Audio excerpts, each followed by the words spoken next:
Hi friends, welcome back to our channel. అన్ని channel ఎవరైతే నా ఛానల్ ఫస్ట్ టైం చూసి సబ్స్క్రైబ్ చేసుకోవడం మాత్రం మర్చిపోదు. అండ్ ఈరోజు వచ్చి మనం బాదం మిల్క్, బాదం షేక్ అనొచ్చు, బాదం మిల్క్ అనొచ్చు, బాదం పౌడర్ అయితే మనం ఇంట్లో ఎలా చేసుకోవాలన్నది అయితే చూద్దాం. అండ్ సేమ్ టు సేమ్ మనం బయట కొంటే ఎలా ఉంటుందో బాదం పాలు అదే టేస్ట్తో మీకైతే ఈరోజు నేనైతే రెసిపీ చూపిస్తాను. మరి ఇంకెందుకు ఆలస్యం, let get started in to the video. బాదం పౌడర్కి మనకు కావాల్సింది ఒక బౌల్ ఆల్మండ్స్ తీసుకున్నాను, అండ్ క్యాజు తీసుకున్నాను, 2 ఇలాచీ తీసుకున్నాను. అండ్ ఇప్పుడు వచ్చి ఇవన్నీ కూడా మనం మీడియం ఫ్లేమ్లో పెట్టుకొని వేయించుకోవాలన్నమాట. అండ్ బాదం పప్పు, జీడిపప్పు, ఇలాచి ఇవన్నీ కూడా బాగా మీడియం ఫ్లేమ్లో పెట్టుకొని వేయించుకున్నాక ఒక మంచి స్మెల్ వస్తుంది. అండ్ ఈ బాదం పప్పు అండ్ జీడిపప్పు కలర్ అయితే చేంజ్ అయిపోతుంది అనమాట. అండ్ చూసారు కదా, ఇలా కలర్ చేంజ్ అయ్యాక మనము స్టవ్ ఆఫ్ చేసుకొని చల్లబరుచుకోవాలన్నమాట. ఇదంతా కూడా వేడి మీద వేస్తే ఏంటంటే ముద్ద అయిపోతుంది, పౌడర్ లాగా రాదు. సో నేనైతే ఇప్పుడు చల్లార్చుకొని మిక్సీ జార్ తీసుకున్నాను. అండ్ ఇప్పుడు మిక్సీ జార్లో 1 కప్పుకి 2 కప్పులు షుగర్ అయితే మనం యాడ్ చేసుకోవాలి. క్వాంటిటీ అయితే ఇదనమాట, 1 కప్కి 2 కప్స్. ఇప్పుడు నేను 2 కప్పుల షుగర్ అయితే యాడ్ చేశాను. అండ్ కలర్ కోసం నేనైతే పసుపు యాడ్ చేశాను.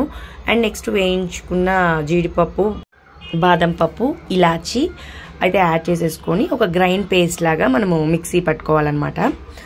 అండ్ ఇలా అయితే మిక్సీ పట్టేశాను నేను. కలర్ చూసారా, మంచి కలర్ అయితే వస్తుంది పసుపు వేయడం వల్ల. లేదు మాకు పసుపు వద్దనుకుంటే స్కిప్ చేయండి, కానీ కలర్ అయితే రాదు, బాదం పాలు కలర్ అయితే రాదు.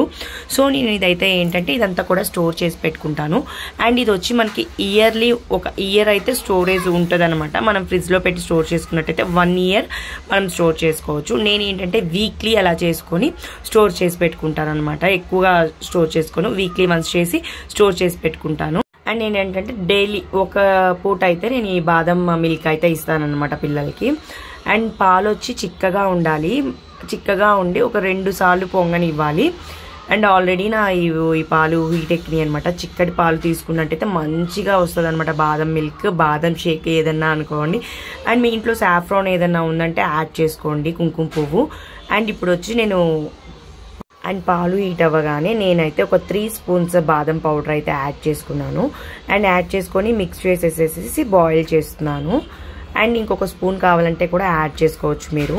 అండ్ ఒక పొంగు రానివ్వగానే దీన్ని అయితే మనం స్టవ్ ఆఫ్ చేయాలి. అండ్ చూసారు కదా, మనకైతే తెలుస్తుంది బాదం కలర్ అండ్ ఫ్లేవర్ కూడా మంచి ఫ్లేవర్ అయితే వస్తుంది. సేమ్ మనం బయట ఎలాగా ఉంటుందో టేస్ట్ సేమ్ అలాగే వస్తుంది అనమాట. అండ్ మా సుశాంత్కి అయితే ఫేవరెట్ అనమాట బాదం మిల్క్. అండ్ ఇప్పుడైతే ఇలా పొంగు వస్తుంది కదా, పొంగు రాగానే ఆఫ్ చేసేసేయాలి. అండ్ ఈ బాదం మిల్క్ని మనము వేడిగా అయినా తాగొచ్చు, లేదంటే చల్లార్చుకొని కూల్ చేసుకొని అయినా తాగొచ్చు అనమాట. వేడిగా తాగితే బాగుంటుంది, ప్లస్ కూల్ చేసుకొని తాగినా బాగుంటుంది. నేనైతే ఇప్పుడు 1 గ్లాసు వేడిగా అయితే తాగుతున్నాను. సుశాంత్, సుమంత్ ఏంటంటే వేడిగా తాగరు, వాళ్ళ కోసం ఏంటంటే నేను స్టోర్ చేసి పెడతాను. నేనైతే వేడిగా తాగుతాను అనమాట. అండ్ ఫ్లేవర్ అయితే వావ్, అంతే అదిరిపోయింది అనమాట, అంత బాగుంది. అండ్ సుశాంత్ కోసం ఏంటంటే నేనైతే ఫ్రిడ్జ్లో పెట్టి స్టోర్ చేశాను. కింద ఏంటంటే ప్లేట్ పెట్టి స్టోర్ చేశాను, ఎందుకంటే మళ్ళీ గ్లాస్ కదా వేడికి పగులుతుందని. అండ్ హోప్ ఈ వీడియో మీకు నచ్చింది అనుకుంటున్నాను. నచ్చితే ఛానల్ని సబ్స్క్రైబ్ చేయండి, లైక్ చేయండి, షేర్ చేయండి. Thank you for watching. Bye bye.